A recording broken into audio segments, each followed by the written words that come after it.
최근에 아파트스 논란이 있었던 민주당의 공영훈 후보죠. 군대에 있는 아들에게 30여 주택 건물을 증여하면서 국민 눈높이에 미치지 못했다 스스로 고개를 숙였었는데요. 오늘은 공영훈 후보 포함해서 화성을 출마자들과 토론회 형식의 방송을 했는데 이런 발언이 나왔습니다. 9년을 맞벌이 부부를 했고 거기에서 그 집을 담보대출을 받아서 정상적으로 다 구매를 한 거고 그거 하나도 문제 없습니다. 절차상으로나 세금상으로 단 1도 문제 없습니다. 22억 주택인데 결국에 거기에서 9년 동안 맞벌이 부부 생활했고 그래서 거기에 대출 한 10억 끼고 그다음에 전세까지 껴가지고 샀다. 이런 걸 영끌 갭 투자라고 하는 거 아닌가요? 영끌 갭 투자 젊은이들 많이 하잖아요. 규정에 문제 없는 거. 공교롭게도 성수동에다가 영끌 갭 투자를 딸 부부가 선택해가지고 했다. 이 안에 그러면은 전혀 지원이 없으십니까? 모든 게 법적으로 정당하게 절차가 이루어졌고요. 지원하셨군요. 일부 정여가 있었는데 정여세 다 냈습니다. 예. 아주 클리어합니다. 깔끔하다, 위법은 아니다. 지금 화성을의 공영훈, 한정민, 이준석 이 후보가 격전을 벌이고 있는데 그 중에 저 말 중에요, 최병무 의원님. 네. 젊은이들, 청년들은 영혼까지 끌어모으는 대출과 갭투자 많이 한다는 발언이 오늘 꽤 논란을 불렀습니다. 그러니까 오늘 공영훈 후보와 이준석 후보 간의 이제 논박을 보면 사실은 공영훈 후보는 대단히 법적인 관점에서 지금 접근하고 있는 것 같고 예. 이준석 후보는 정치적인 관점, 정서적인 관점에서 접근하고 있다는 느낌을 많이 받아요. 예. 그러면 승자가 누가 될까요? 이건 엄연한 정치입니다. 예. 공영훈 후보 말처럼 본인의 아들한테 증여하고 그리고 증여세 내주고 뭐 그거 별 문제 없을 수 있어요. 예. 물론 그 증여세 내준 거에 대한 또 증여세를 내줬는지는 현재 불분명해요. 자, 그런데 딸한테 이제 저런 식으로 22억 주택을 또 해줬는데 그 딸은 또 이제 대출을 받아서 갭 투자를 한 거란 말이죠.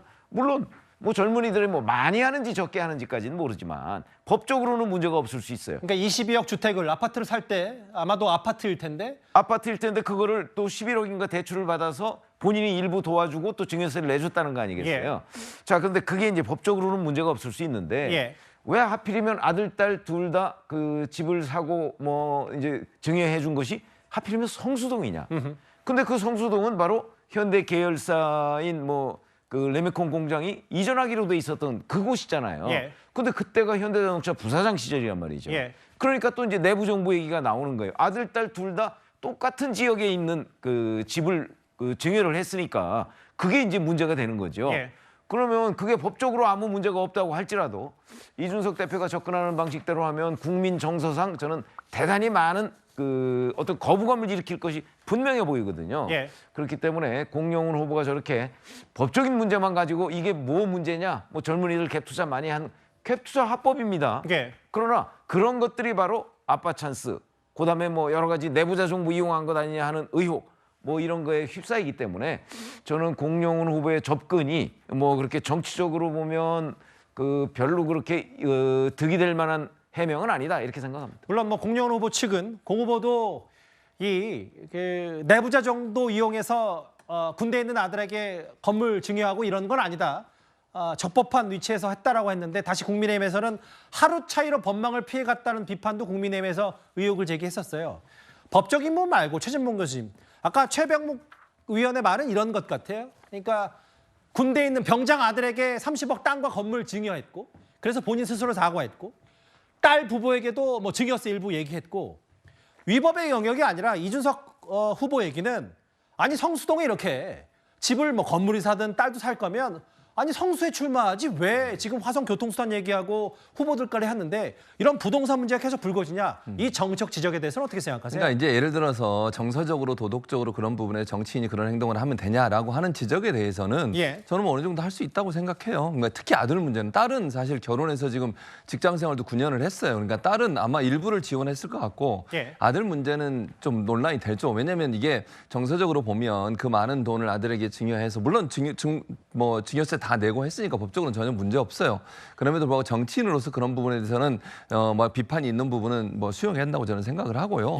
딸 문제는 이제 직장 생활도 9년 했고 결혼도 했으니까 아마 일부를 좀 모르겠어요. 얼마인지 모르겠는데 일부는 아마 지원했을 가능성이 그것도 만약에 법적으로 문제가 없을 수 있죠. 그런 부분들은 공영 후보 입장에서는 방어하는 입장이 당연히 그렇게 얘기할 수밖에 없다고 저는 보고요. 다만 이제 국민 정서상 그런 부분들이 예를 들면 돈 많은 분들이 아들이나 딸에게 증여하는 문제 물론 그것도 뭐 돈 많은 분들이니까 자유롭게 할 수 있죠. 그러나 정치인이 되는 문제는 또 다른 차원의 문제이기 때문에 그런 부분들은 겸허하게 그런 어떤 비판에 대해서는 받아들이는 비용이 필요하다고 생각하고요. 그런 점에서 본다고 하면 이게 정치인의 삶이라고 하는 게 결국은 좀 더 투명하게 또 국민들이 볼 때 조금 더 국민의 상식에 맞는 삶을 살아야 된다는 점에서는 이견이 없을 거라고 생각합니다. 불법 위법은 아니라고 하는 표현을 쓰다가 또 갭 투자 물론 뭐 10억 전세 껴서 22억 사는 아파트 사는 사람이 몇이나 될지는 뭐 제가 단언할 수는 없겠습니다만 갭 투자 뭐 영끌 다 요즘 젊은 사람들 많이 하는 거 아니냐 이 발언 자체로 꽤 오늘 뭐 논란이 있었고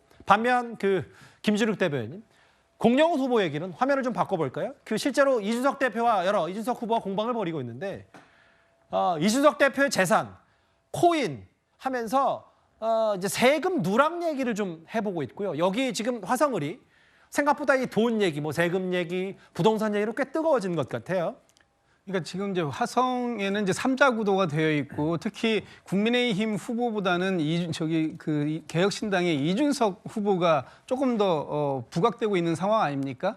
공영훈 후보의 입장에서는 이준석 후보가 조금 더 경쟁 상대로 보여지는 것 같고 또 이준석 후보 입장에서도 지금 앞서고 있다고 보여지는 공영훈 후보를 공격하는 것이 본인의 뭐 선거 전략상 맞는 것 같습니다. 근데 지금 이준석 대표가 지금 공영훈 후보에게 저렇게 몰아붙일 만한 입장인가 본인이 가지고 있는 공영훈 후보가 지금 얘기하고 있는 것도 그런 부분이거든요.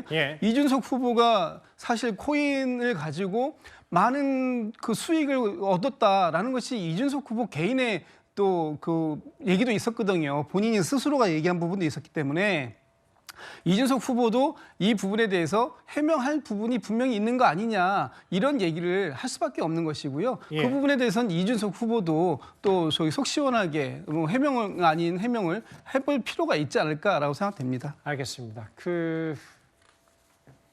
공영훈 후보의 오늘 이 발언과 아들이 이어서 이제 딸 관련 부동산 뭐 여러 의혹을 상대 후보인 이준석 후보가 오늘 공개적인 자리에서 제기했고 위법의 영역이 아니고 클리어하게 깔끔하게 증여세 냈다 이렇게 얘기했습니다.